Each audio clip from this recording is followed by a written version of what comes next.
What's going on, everyone? In today's video, I'm extremely excited to bring you Vishal Mutti. He's actually an 8-figure Amazon FBA bulk bookseller. That means he sells over $1 million in revenue with books on Amazon every single month. I had an awesome opportunity to meet him actually at the Miami Sellers Conference back in 2024. Just a really genuine guy, down to earth. I actually told him this. I knew we were going to be friends right when I started talking to him. He's just a really cool person. And I'm excited to bring him on the channel because he does things differently than us. Like, he's not an online book arbitrage seller. He actually does bulk books. And so I'm, very happy to dive into that. And I've got tons of questions for him. So with that said, welcome to the channel. What's going on, Vishal? I'm good. How are you? I saw the post on Facebook that you are officially retired. Yeah. I mean, I would say that I'm financially independent now. So I'm still going to transition. I'm still going to work. I'm just going to do things that I enjoy most, which is this. So I appreciate that. Well, no, congratulations. I know we talked about that at Miami, but I guess the school year is officially over. So this was last year. Absolutely. It happened on my 30th birthday, actually, which is pretty crazy. Nice. So I can say I became financially independent as soon as I turned 30. So awesome little present there. But enough about me. I'm not the man of the hour. You're the man of the hour. So again, Vishal, he runs a bulk book operation out of Canada. So he's not even based in the United States, but you are selling on Amazon US, correct? Yeah. Okay. Yeah. So the way I explain it is we operate how every other bulk seller operates in the US. The only difference is warehouses in Canada. That's it. Okay. Sounds good. So he sells out of Canada. Go for it. Yeah. Sorry. Yeah. So we still use the United States Postal Service. We still use all this marketplace, so all the .com marketplaces. We do sell in Canada, but it's a very little part of the business. Yeah, very small. People always ask us with BookMine, hey, can you make a BookMine, version of the Africana? I'm like, guys, you want to be on the Amazon marketplace, the US Amazon marketplace. It's the best by far.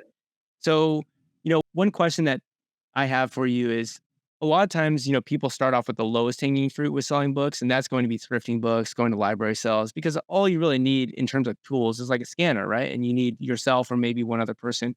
What are some of the tools that are sort of basic that you would need if, let's say, you did want to become a bookseller? Like, what is equivalent to having a scanner or having a crate for books if you're going to go to a library sale? Like, what are your tools that you need? So regardless of whether you're a bulk seller or thrifter, so you start off with a scouting app and a listing software. With those three things, you can pretty much do everything. Yeah, you might invest in the weight scale to weigh your books in, and whatever other small devices or tools there are to help you. But you can pretty much start a book operation with those exact tools. Now, the only difference is the books come to you. If the books come to you, you need spaces. Right. Whether that be your 200-300 square foot garage, a 300 square foot storage unit. We started off the 300 square foot storage unit. That was our efficient bar space. Other than the fact that the first two Gaylords we did were out of my garage, but after that we moved to a 300 storage. And I guess depending on the city you live in, that could be cheap or that could be expensive. But as long as you have that storage unit for the books to come to your unit, you could pretty much use the same scanner, same scouting app, and same listing software to at least start off. Okay. So being out of your garage is the best thing, or maybe having a storage unit. That sounds like the best way to go. Now, the next question people ask is, well, where the heck are you getting these books to come to you? And I'm not here to give away your secret sauce, but are there some tips or some techniques that you have for, let's say, going about establishing a relationship so that books can actually come to you? So if I was, this is something we're just getting into. Initially, we just focused on where the bulk of this. So bulk of supply, most of your volume in a bulk operation is going to come from thrift stores. Okay. Every bulk seller, at least 70, 80% of their supply is coming from thrift stores, whether it be Goodwill. I mean, Goodwills are super busy right now. They're flooded with donations. They're just trying to take their books right now. But the issue with that is they're only selling trailer loads at a time. So you need space to hold 40 Gaylords, which can take about at least 800 to 1,000 square foot of space if you wanted to reach out to a Goodwill and get a trailer from them. So that's the issue with going to thrift stores. Most big thrift stores that, for example, we focus on, they're only giving out volume by the trailer load. Now, there's smaller thrift stores that might only have one location. They might only be in your state or in your city. Those are probably who you should initially be reaching out to because they might only produce one or two Gaylords a month. But I find that the suppliers that only produce 1 or 2 Gaylords a month, those are the suppliers that have the best books. So if you That could makes get a sense. total of just a bunch of small suppliers, that's probably actually better than one large supplier. Right. Another way would be to just do free book pickups. So that's kind of what we're getting into now. We have a website. Right. Um, we get a lot of it's just basic form. Like, people just fill out a form and they say how many boxes they have. And we get a lot of pickups, like 20 boxes, 40 boxes, and we Okay. specifically put in the forms pick must be over 10 boxes. Okay. We actually don't service the pickups ourselves. We contract it out, but Oh, cool. that's how we supply as well. That's so you actually so by contracting out, you actually pay somebody else to go travel where it is. They need to Yeah, go pick it up and they'll bring it to you. That's incredible. yeah, That's yeah. awesome. So if you're establishing, let's say, or starting to establish a relationship with a thrift store that's quite small, only could produce a couple of Gaylords. By the way, if you're kind of new to bulk books, Gaylord's just a massive cardboard box. And generally, like, how many books can fit in a Gaylord? I'd say about 800 to 1,000.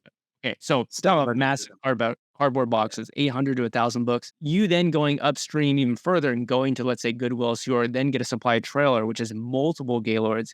You actually need to have established like a brand. Like, are you going to Goodwill and saying like, "Hey guys, here's my Amazon seller account. Like, I have a brand, I have a website." I mean, how important is that for being able to establish that relationship?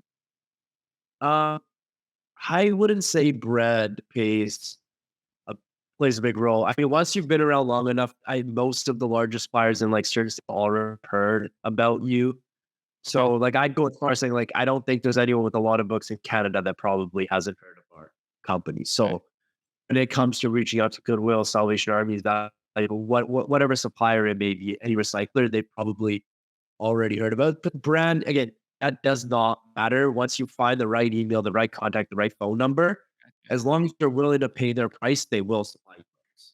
right. And And and most no, of the, most of the time they ask for a prepayment.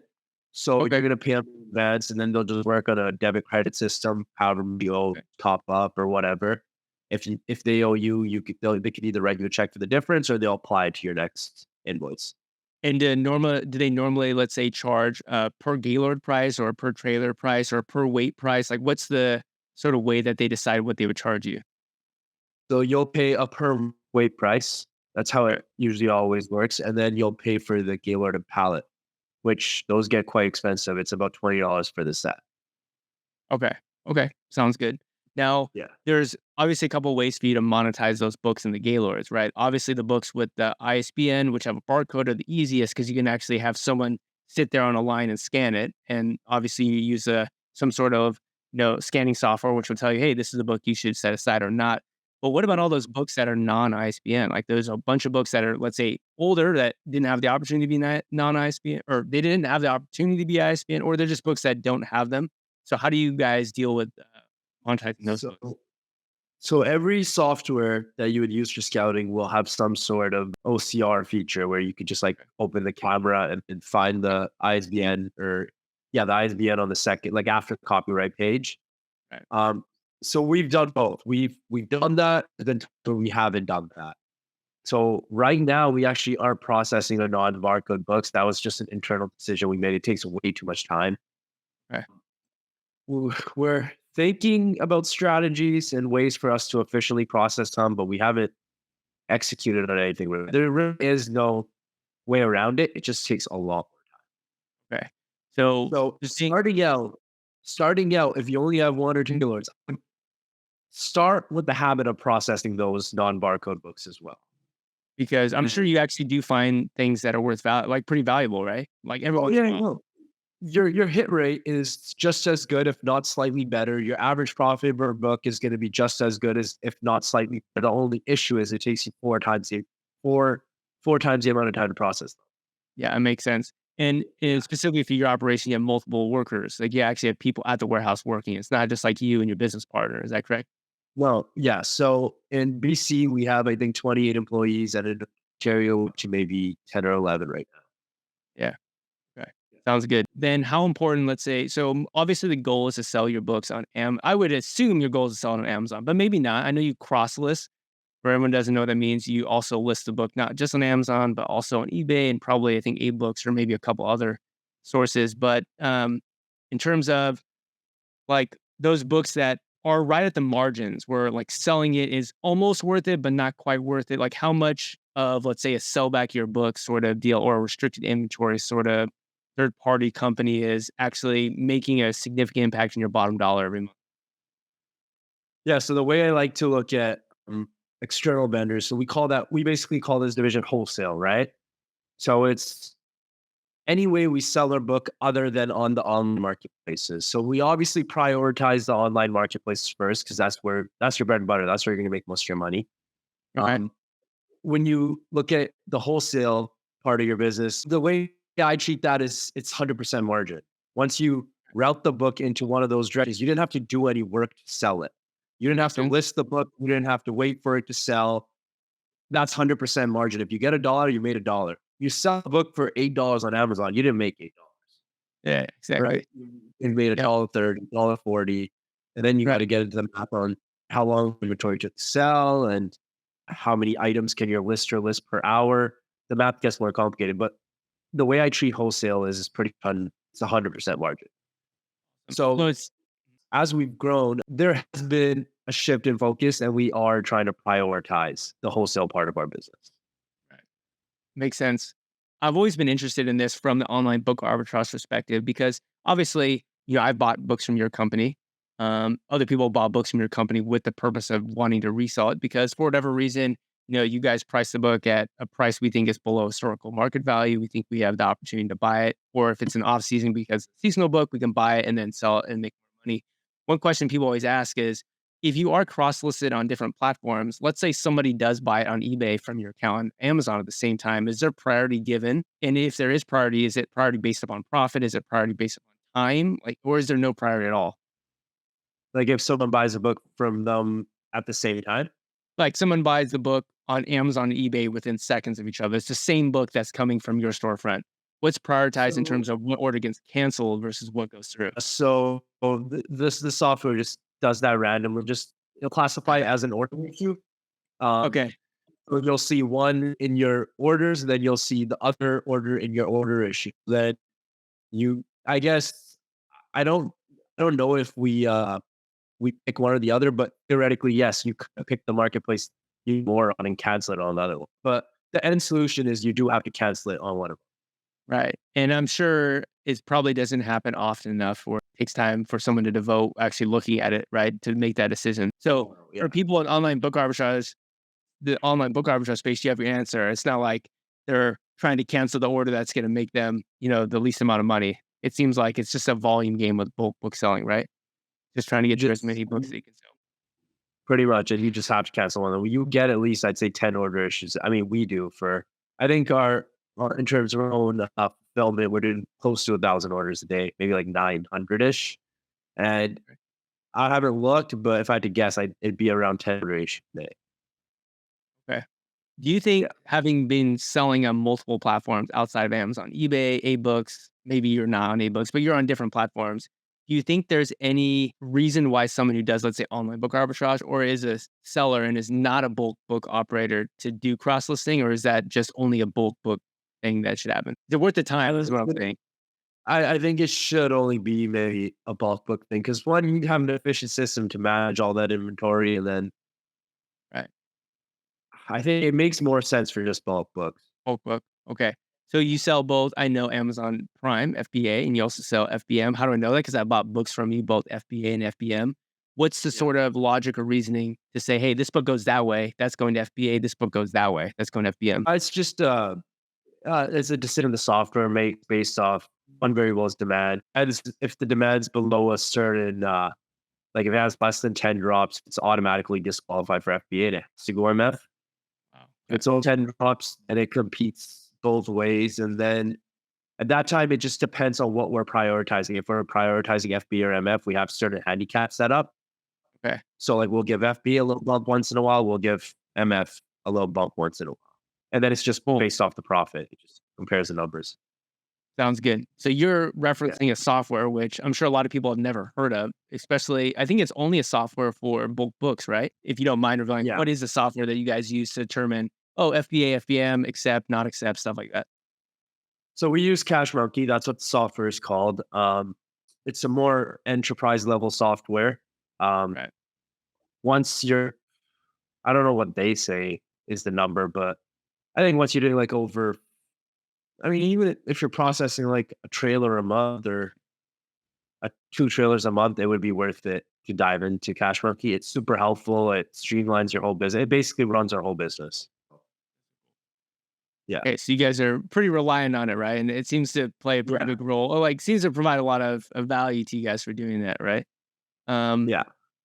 Now, in terms of the books that you guys are selling, is like, let's say, Cash Monkey able to determine seasonality with books? Is it able to determine like, hey, this book has a really low offer count, we should sell for more, or is it not that complicated or not that complex? There is some functionality in the repricing that allows you to detect a textbook that has higher prices during September and January. We don't use that functionality, but some people do. Yeah. Okay. Yeah. In And terms of yeah, like BookMine's data and stuff isn't like that's not built in though. So it's like not. if it's Christmas book, it's not. Yeah, it's not. That's why we've been talking behind the scenes. We're trying to see if we can help you guys out and make better decisions, right, for certain books. Because yeah, there's lots of bulk booksellers out there that I mean, all as online book arbitrage sellers, we actually do rely on you guys. Like without companies like yours or like Goodwill, right, we wouldn't be able to exist because the reason why a lot of these books are priced so low is just due to the fact that you guys have so much volume that you have to get rid of. And that brings me to my next question. What is the sort of repricing strategy? Because a lot of the times I'm picking up books where you have two mega booksellers that are just undergoing this massive repricing war between each other. And so what is your kind of sort of what is your pricing strategy if you don't mind giving that away, selling your books? So the most important thing in our pricing rules is probably just our floor profit, like what we set our floor at. So to not make it too complicated, our floor is Yeah. pretty much set around the dollar range, but it varies. Like if the inventory is less than 30 days old, our profit requirements are higher. But once it gets into 30 to 60, your profit requirements slowly Okay. drop off as the inventory gets older. Okay. So once our inventory is like over 90 days, that's like the cheapest it'll probably ever be. It doesn't necessarily always go to the floor price. It just Okay. uses the market price to determine where it Okay. should be. So say we're hovering around $14 with everyone else, that's where we're gonna be hovering around. Now, Okay. if someone drops their price to $10 tomorrow, I can't say for sure that it'll chase after it Huh? because there are certain things in place to make it so that the price won't drop that fast. But Okay. eventually you'll get their price if that offer stays there for long enough. Okay. So Because you guys definitely we don't have like floors and ceilings in place. Like our floor is our profit requirement floor. okay. Make sure we So don't read, but yeah. Okay. it won't help us make $5 instead of a dollar. Right.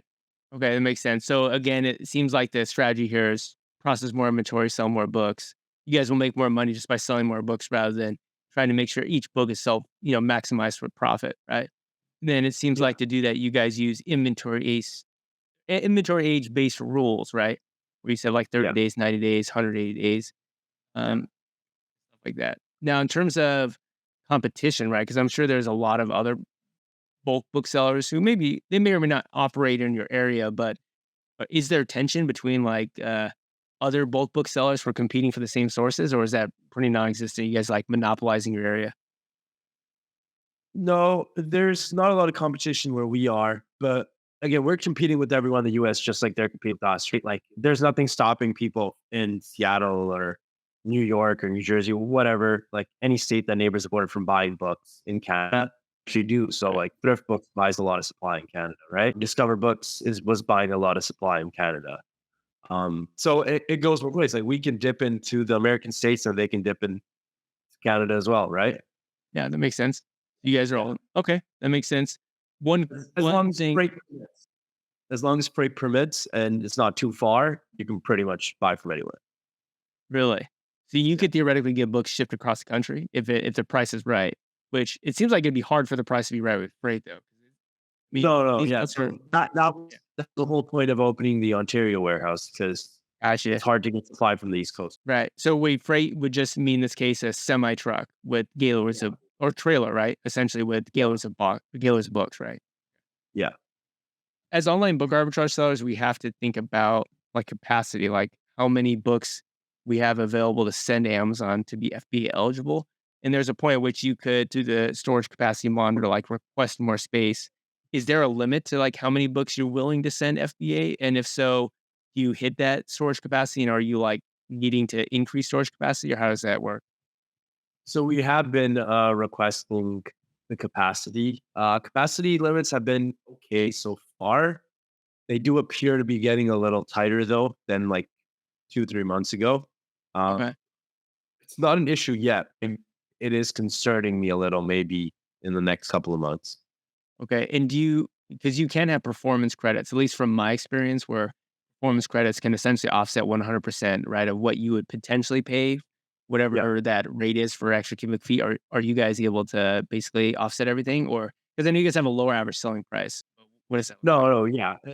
Like you could request whatever, and I think like I did the math. It's like even if they were to charge you like $50 per cubic feet or whatever, your performance credits is still offset. It's like an Yeah. insanely high. I tell people it's like essentially free space, which you would agree. Yeah, It's it essentially is. free It if is. you Yeah, utilize it, if you actually sell inventory and you utilize it, right?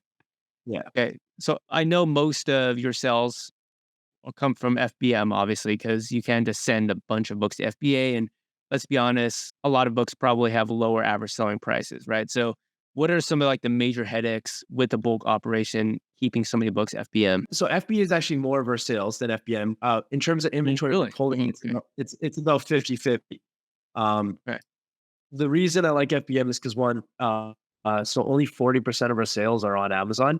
60% of our sales are off Amazon. So on those other marketplaces like Okay. eBay, Wow. Books, Libris, and Biblio. So that's a nice bonus. It kind of diversifies our income a bit. It's cheaper, higher margin sales. We have good shipping rates. So once you get your volume over like 300 units a day, maybe a little bit more, you can get your shipping rates way cheaper than media mail. So that helps. That helps expand how many books you could sell, and you could drive more volume if your shipping rates are cheaper. Okay. Um, in terms of headaches, Mondays are always tough because you're processing A lot of orders. because you're processing orders from Friday to Sunday. But I think once you get past Monday, it's just a constant game of just Rinse and making sure repeat. yeah, rinse and repeat, nice and tight. So you gotta remove old inventory that's stale and Oh, is it wow. moving? So it's a different process fair, but it's Yeah. nice having more control over the operation. Yeah. So, first question for that still inventory that's not moving, you have to get rid of it. So, is that just like a redonation back to like your same supplier, or how do you guys go about the books that let's say haven't sold in a year? It would be the same that we do for our the other inventory that gets rejected. So we evaluate all across all wholesale vendors. Now, if we can't Okay. wholesale, it gets recycled. Here's the cycle. Okay. And you just recently talked about shipping rates. So, like, how significant? Like, let's say you were meeting that threshold that you mentioned. I don't know if it was 500 books or whatever it was, or wait, I'm not sure what it was, but how significant of a discount is it? Like, let's say a medium mail shipping for a book is like $4 for like a pound or something. Like, what would that be if you're doing that volume? You're looking at least a Yes. dollar lower. At least $1 lower. So quite significant. Okay. Yeah, So you've been now selling for I think multiple years, right? I mean, how many years have you guys been in business? I think it's been around 5, maybe slightly more. Around 5 years. Are there like obvious areas of your business that like need to expand, like need to grow? Like there's so much opportunity for growth, and you're just like, if we could get this down, we'd be 2x, 3x where we are in a year from now. That was the whole point of the Ontario warehouse, right? We just started that in April, and so for example, in June, no, sorry, May, we pretty much processed the same amount of in Ontario that we did in BC, and we've had this BC warehouse for like 2.5, 3 years now. So, and this is the second month for the Ontario warehouse. So that was kind of cool because obviously, in terms of revenue and selling books, Ontario warehouse is still building inventory, still catching up. It was cool being able to basically double our processing just by opening another warehouse across the country. That's awesome. I'm That sure was you that was that was and the whole. I'm sure you probably saw like twice as many sales then, right? If you're doing twice as many inventory, twice as much volume, right? You should see more sales. But sales are delayed. Sales are delayed. So Yeah. eventually we'll get to the point Yeah. where it's twice as much, but not yet. Do you happen to know how long it takes on average for your books to sell, or like what your average sales rank book is? No, I don't know, but I'd guess on average it takes probably 50 to 60 days for a book to sell if I'm Okay, basing sell pretty through quick. metrics. Okay, Yeah. that's pretty quick. Do you guys run into issue like counterfeit issues? Like, are you guys restricted on in the popular textbook category? And if so, do you guys use restricted inventory? Like, how do you guys monetize high value books that you can't sell? Yeah, so we are restricted in popular textbooks. We've been restricted in popular textbooks ever since we started. Um, Okay, so our business doesn't focus on textbooks. It is a part. If you're focusing on books, you're naturally just going to get textbooks. We actually don't get many though. uh, Um, so yeah, we are sorry, blanking on the question. We are restricted to yeah, popular text. yeah. Do you guys? So, how do you guys monetize? Let's say books that are restricted that have a lot of value. Yeah, you could try listing on eBay, but the same things that happen to you on Amazon can happen on eBay as well. eBay's just a lot easier to deal with than Amazon, Okay, gotcha. assuming it's So not there's counterfeit. right. Assuming it's not counterfeit. I mean, have you guys ever pondered like why not become? I think it's called EPEC approved, or there's like a number of large bulk booksellers. Not when I say a number, like probably a handful that are approved from O&Z law to actually vet books properly and then sell restricted books. Have you guys ever thought about that, or just not worth your time, or too difficult to do? Um, no, I know a couple of people, but they're focused on textbooks. Like textbooks are their business. They're getting trailer loads of textbooks. So I feel like there is no other option than to do that. But we don't prioritize textbooks. We hardly even do textbooks. Yeah. And earlier you mentioned that like 60% of your sales come not on Amazon, which makes me think, wow, there are actually these other platforms where you can sell a lot of books on. So if you don't mind me asking, like how would you rank the other platforms in terms of like volume that you're able to push in terms of sales? Yeah, so eBay would be number 2 after Amazon. I would put AbeBooks and a Libris kind of neck and neck, and then Biblios. It's probably not even worth it to even be on, but we are because it doesn't take any extra work. But Okay. that's And yeah. eBay does and Cash then AbeBooks and Libris. okay, and does Cash Monkey also does it cross list for you? Is that also part of Yeah. the deal? Yeah. So yeah, it'll take an item down when it sells. It'll do all that. Okay, that's cool. Really exciting, everyone, is that Books and Beyond Resellers Conference is actually happening September 13th through 15th in Las Vegas, Nevada. Vishal Mutti is going to be there, and he'll be a speaker. And I'm really excited for you guys to hear more about it. But yeah, you guys, if you are interested, we already have like over 20 speakers. We've got over 65 people who are already signed up as of this recording. But the goal was to bring people together of all different parts of the book selling community. You got bulk books, you got thrifting books, you got library sales, you got online book arbitrage. So just want to put that out there and excited for that because we met at MSC and that was an awesome time. Yeah. So, Yeah. by the way, I saw your reaction when you said that. So I'm hoping that you're still able to come. But yeah, I saw you're like, oh crap.